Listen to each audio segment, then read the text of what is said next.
Have you ever thought about how the color of a room can make someone feel? Today, I'm here to talk to you about how important it is when choosing the colors to go in your home, classroom, somewhere you work, etc.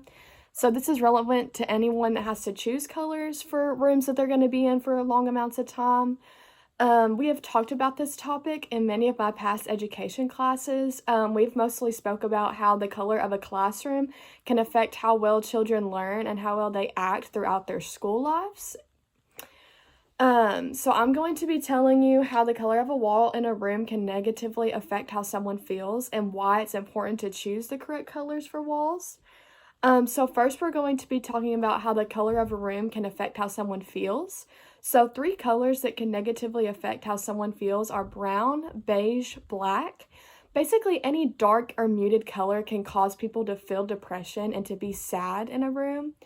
I can recall from my friend's house from high school, being in her house that they built, they used a very dark wood for the ceiling, the walls, and the floor. So the entire house was the same color, the same dark wood color.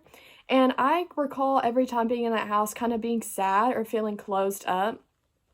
So a quote that I really like that goes along with this topic is by Lily Pulitzer, and she says, "I'm a believer that color affects people's moods." So she has her own clothing brand, and all of her clothes tend to be very bright and colorful and a lot of floral prints because she truly believes that if someone is wearing these bright colors in their everyday lives, that they will feel better. So next we're going to be talking about colors that people can put in rooms that will make them feel good. Colors that people associate with happy are yellow, orange, pink, and red. And colors that have an uplifting effect are peach, light pink, or lilac. So basically, the brighter or lighter a color, the happier it makes people feel. With saying that, people have talked a lot about how if a room is a very bright red color, all the walls are very bright red. This can cause people to feel very anxious and to feel very just sporadic.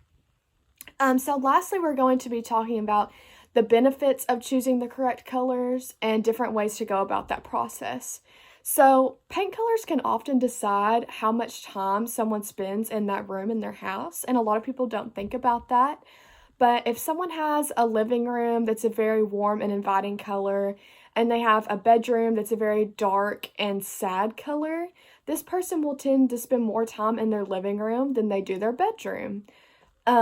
It's also important to think about rooms from your childhood. So if someone had a kitchen from their childhood that was a very bright orange color or a pretty lilac color, and they have happy memories from that kitchen, if they paint their kitchen now that color, they will tend to feel happier in that room because they can connect that color with the good memories from their childhood. So another quote that I really like is by Tom Carson, and he says, "We kept the wall colors light so the rooms would stay bright." So he's basically saying that if the room is a light color, the person will feel brighter and will be happier in the room. So it is important to choose the correct colors when someone is painting a house, a classroom, somewhere they work, etc. In conclusion, the color that someone decides to paint a room can affect their overall mood and how they feel. So next time that you're painting a room, remember to think about how the color will make you feel in the future.